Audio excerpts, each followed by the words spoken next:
Hey everyone, today we're going to talk about how this election is going to shape our next 4 years. Stay with me.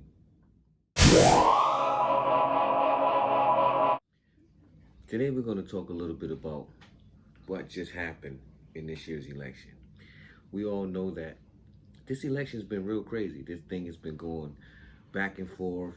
You know, we're in a situation now where everything about the way that we choose our president, everything about the way that we go about our elections and our democracy is being questioned. Donald Trump, whatever you call him, there's been a whole lot of confusion. There's been a whole lot of things concerning our government, the integrity of our government. And it's been spilled out in a lot of ways in the way that he's been depicting a lot of our different branches, how they're being ran, a lot of the officials that's running these different branches and institutions, and some of the scandals and some of the things that they've been involved in. And it's been showing like since he's been there, and even before he got there, he always had this gripe with the United States government. He's always had a problem with the way things were. Him coming from a business standpoint, him coming from a real estate, he always been a businessman type of person. So he's always thinking about the betterment of business. And that's why, for the last few months, maybe 5, 6 months, they've been fighting back and forth over the stimulus deal. And the whole fight has been him saying that he doesn't want to bail out these bad run states by these Democrats. And in all reality, it's like, okay, you're saying that you don't want to bail them out. You don't want to give them funds because they mishandled funds in the first place. Okay, so don't give them just any funds. Make sure that those states that need those funds for those specific reasons, which you're talking about, are able to have those funds. Now, if they're not needed, that's different. I can understand you doing what you need to do, but for the most part, what I'm saying is, I really believe that you need to go ahead and allocate some kind of stimulus so that this economy doesn't do what everyone is telling you it's going to do. I mean, sometimes we got to put past, our donors. We got to put past those individuals who's contributed all these millions and millions of dollars to this campaign, right? That you promised all these things. Sometimes you got to look for the people, the ones that voted you in. And I understand that it may seem like we're nothing, right? But what you witness and what has happened is people have came together and said, you know what, we're tired of this situation, or we want something different. We want to be represented differently. Not completely or not totally, but we wanted to start at the head. And that's what happened this year.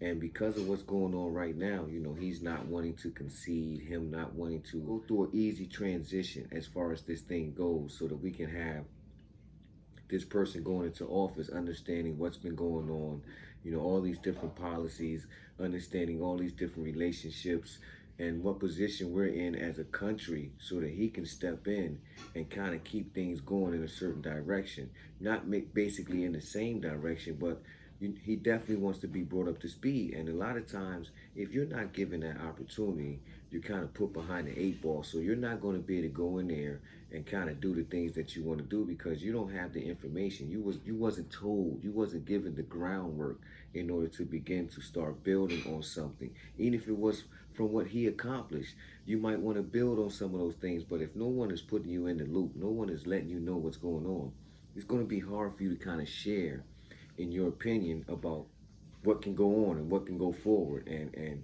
how you can kind of help that process. So, right now Donald Trump is being Donald Trump. We know who Donald Trump is. Hey, listen, it's neither here or there. We're not going to judge him. I would be mad losing. He came out so confident. He came out believing that he had a situation that he could win. And I understand, a lot of times we feel like that. A lot of times we think that we've done enough or we should be looked at in a certain light. Let me say that, to a point where people are going to say, oh yeah, we're with you, we're going to ride with you. And that's not always necessarily so, because some people may not like your demeanor. Some people may not like the way you talk. Some people may not always like your opinion. And I think that's what hurt him more than anything. It wasn't that he wasn't doing some great things. It wasn't that he wasn't changing some of the economy. Yeah, he did some awesome things. He put certain things in place, manipulated certain situations. But what he also did was he made statements. He did things. He rubbed the wrong people the wrong way. Even though some of those people who you would think wouldn't vote for him because of some of the things he said and some of the things he attempted to do, embarrass or make mockery of their race or their culture and things of that nature, these people still voted. It was bigger than the things that he said out of his mouth for certain people. But the majority of people was just tired. And for him to be in a situation where he's talking about, oh, this is rigged and, this whole election thing is a fraud. One of the things that I was saying, I was talking to this with my wife, and I was telling her, I was like, babe, he's sitting up here saying that our whole democracy, everything that we live by, everything that, you know, that we use as far as our voice is fake. Everything that we consider to be our opportunity to make a choice in the direction that we want our country to go in. He says that it's rigged, it's not right. It's like something's wrong. No one wants the real winner to win. And we all trying to figure out, like, where's that coming from? He wasn't saying that in 2016, right? He won. He wasn't saying it was rigged. He wasn't saying that, this isn't right, everything is wrong, because he had won, and he had won by such a great margin, and she had conceded to the fact that he was going to win the race. It wasn't no need to fight it. She hadn't put forth her best efforts. Everything was going in his direction, and she just, decided to say, okay, well, listen, you won. You was a better person tonight. The world feels that way. I'm not going to fight the process. I'm going to say, okay, listen, you won. Now, him being in that position this year, he don't want to concede. He doesn't want to believe the fact that he wasn't good enough to win. And that's sad because, as a president, you want to look at the situation, okay, well, listen, maybe I didn't do as good as I thought I did, or maybe I did great, right? But people just want to change, and it's okay. I want to thank the people for the opportunity. Like, what happened to that part? Like, what happened to leaving out of the office with some sort of dignity? What happened to walking away from this thing with some sort of face still? Don't walk away here having a worse opinion of you, especially if you having plans like they're saying of him running in 2024. Now, this is going to be crazy because if he does decide to run in 2024, I don't really see anyone being able to stop him from winning the office in 2024, which would be kind of crazy for us to actually go through this situation that we're going to go through for these next 2 to 4 years, with the Republicans possibly still retaining their power in the Senate, right? Another 4 years of Donald Trump. So listen, what I suggest you do is I suggest that you just become more educated. Just learn a little bit more about who controls what, who makes the decisions, who writes the laws, who writes up the legislation, who's really in control.